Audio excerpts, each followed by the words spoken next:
episode of Stamp Time with Miss Jane. Today I'm going to be using some embossing paste and making a nice, bright, psychedelic, funky, trippy card. I am casing the catalogue. This is the annual catalogue, page 117, the all squared away bundle. And I'm going to be casing the caddy, but making it totally different. So this is using the dies. I'm going to be using some embossing paste, and I'm also going to be using bright colors. So let's go. I do have here prepared. So I'm using the Plenty of Patterns decorative masks and white embossing paste. Okay, and I do have here, open. Okay, I have 4 centimeter squared little squares of Mango Melody, Melon, Mambo, Gorgeous Grape, and Bermuda Bay. Now, I have lined this up because it takes a little bit to get your little squares just for the center of the squares. I'll just add a little bit more washi tape to keep that down. Okay, so now is the fun part. It's just to come in with the embossing paste and layer it over the top. Now I have a couple of my palette knives, and I have my really old embossing paste again, just because I want to get it used up. And it still works, even though it's pretty ugly and tacky. And I'm just going to come in over the top. It's very much like cottage cheese and very gluggy, this one. Okay. So I'm just scraping in some white embossing paste. And it does, because it is old, it is picking itself back up. So kind of, you go over the top and you scrape it off and you start again.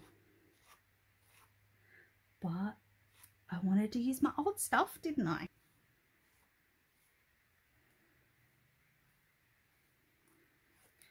But it's nice and textured. The purple one's fine. Okay, now pop my lid on my paste straight away because it's already dried enough. Now I'm going to put my palette knife in a tub of water, and I'm going to carefully lift this one off.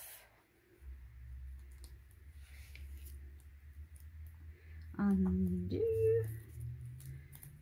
Don't need those. And I'll lift this up.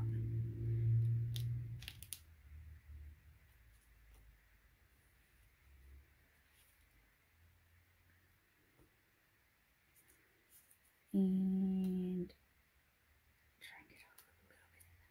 and I'm going to pop this into a bucket of water as well. I've got a little tub here, and that needs to be rinsed off as soon as you possibly can. Scrub off that embossing paste. Now, this takes a little bit to dry, so we need to set this aside to dry. For the rest of the card, I have a Melon Mambo base, so half an A4, scored and put in half. Then I have a strip of 6.5 centimeters by 14.9 of the Melon Mambo, and I've run that through the Brick and Mortar 3D embossing folder. And I'm going to glue that on. So just glue that across the middle of the card, so it's the same on same. Okay, then I have a basic white square. It's 9 centimeters by 9 centimeters. That's what I'm going to pop up all those cute little colored squares on. Now, because I need to wait for it to dry, I have gone ahead and prepped another one. So I have my 9 centimeter squared basic white piece, and I've already started to put some of these on, but I'll show you how I've gone ahead and done this with the Bermuda Bay one. So I have got 5 mini dimensionals on the back of that. And I've just eyeballed roughly where I want it to go. And I can pop that on there. How cool is that? Looks like a little tile of tiles, wall of tiles. Okay, and to put this on, just use some more glue. So, multi-purpose liquid glue and a bit extra. Okay, turn it over and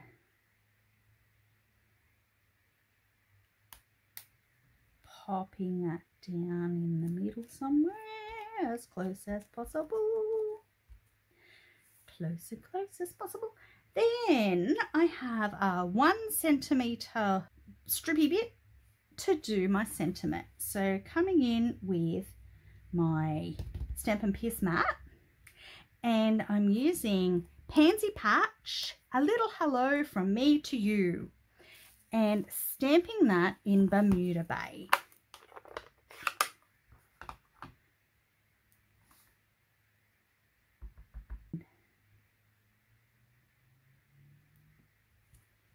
Stamping that down, and then going to just trim that up and grab a piece of Gorgeous Grape and pop it behind. So I've prepared this one earlier.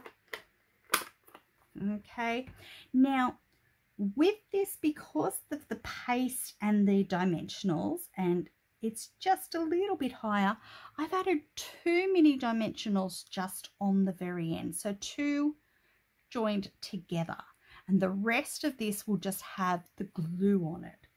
Show you what we do. We put one on, take the backing off, add another one and take the backing off. Now the rest of it is going whoop, with some glue. And I just want to make sure I've got some glue where the paste isn't lying. And I can pop this down.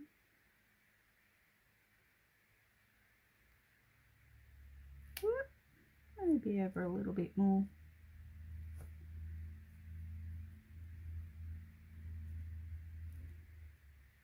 And just give that a little bit of pressure to make sure it sticks there onto that embossing paste. Okay, and now I think that could be finished off with just a couple of rhinestones. So, a rhinestone here and a rhinestone there. So 1, 2, and 3. So this is my nice and bright card made with the embossing paste and the brights. And these are the cards that I've cased on page 117. So they're a lot more subtle and flowery, and this one's out there like me. Nice and bright, lots of fun. So that's another fun thing to play with your embossing paste with. Hope you like this one, and until next time, keep smiling, keep stamping. Bye.